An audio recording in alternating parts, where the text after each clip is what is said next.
Por que um vídeo falando de liberdade, em defesa da liberdade? Por dois motivos muito simples. Porque ela é das coisas mais importantes que nós temos e porque ela não é dada de graça. Precisa ser vigiada constantemente, né? Caros amigos, caros Fete, falando aqui com vocês, e eu estou gravando esse vídeo em apoio das manifestações de hoje, exatamente por esse motivo que eu acabei de explicar. A gente precisa vigiar aquilo que nós temos. Vou dar um exemplo prático aqui para vocês. Nós temos aí como símbolo da liberdade, a Estátua da Liberdade, já tem esse nome, e como nação, os Estados Unidos, em função da estabilidade que eles têm, obviamente muito maior do que a maioria das outras nações do planeta, mas também não é garantido.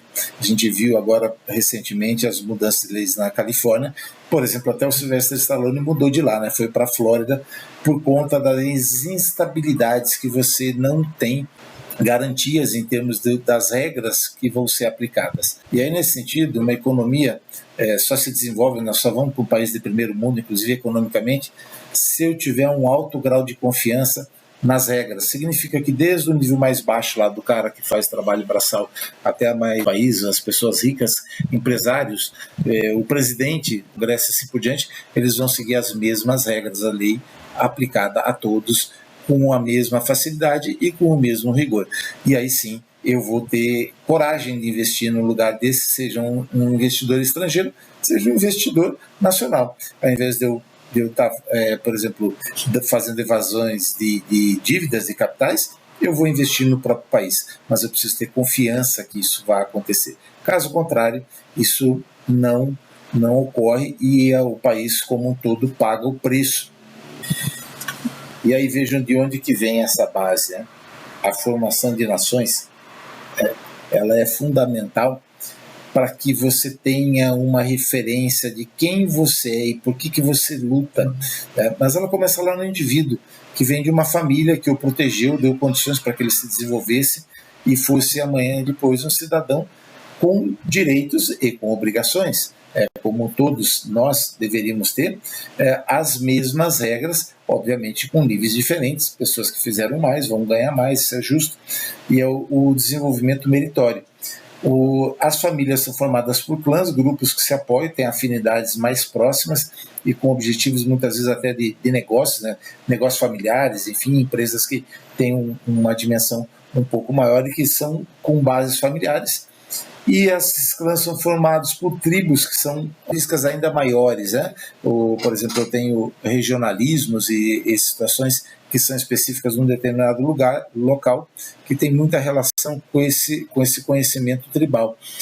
A junção desse povo todo forma uma nação, mas que tem uma história em comum. Lutaram guerras no passado, tem propósitos que são objetivos de autodesenvolvimento que beneficiem a todos, tem a mesma língua, tem uma mesma cultura, quiçá uma religião, ou pelo menos aspectos que apontem numa mesma direção, não obrigatoriamente que todos tenham que ter a mesma religião, não é isso que eu estou dizendo, muito pelo contrário, ela tem que ter a liberdade de poder escolher, né? Mas eu tenho características que nos fazem ser um povo que forma uma nação única no planeta e que você está regido por uma determinada bandeira. Essas informações, e eu recomendo que vocês leiam, está nesse livro aqui, A Virtude do Nacionalismo, do Johan Razoni. É um livro bastante interessante, ele vai mostrar nesse livro as diferenças aí entre o anarquismo, o imperialismo e a nação que fica no meio, né? Mas, sinteticamente, o anarquismo que a gente tentou suprir isso com o imperialismo em função de que o anarquismo é mais ou menos ali do mais forte, né? Mas com o imperialismo acaba sendo a regra da nação dominante sobre as outras que nem sempre tem essas características em comum, como eu acabei de explicar. A não ser que você faça parte da nação que dominou as outras. Mas esse é um assunto mais longo que não vem ao caso nesse momento e a gente vai comentar num outro vídeo mais à frente. O mais importante é a liberdade que a gente tem que trabalhar. Eu mesmo fui perseguido dentro da minha instituição de ensino, a universidade deveria ser, como o próprio nome diz, universal. A gente discutir todos os assuntos para chegar nas fronteiras do conhecimento e trazer qual é o melhor para a sociedade, como que a gente avança, não é só tecnológico, é em todos os aspectos, como uma sociedade ela se torna mais harmônica, mais justa e, consequentemente, com mais oportunidades para todos.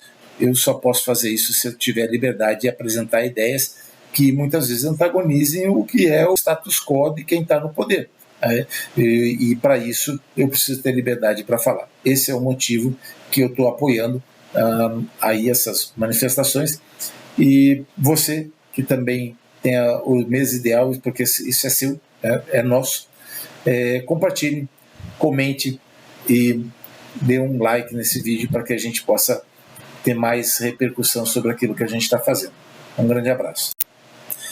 Eu já tenho garantias na lei.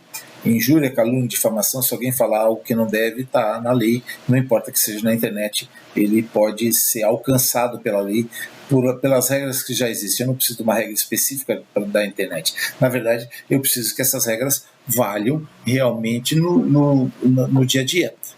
Como já ouvi dizer, sem citar nomes, no mundo real.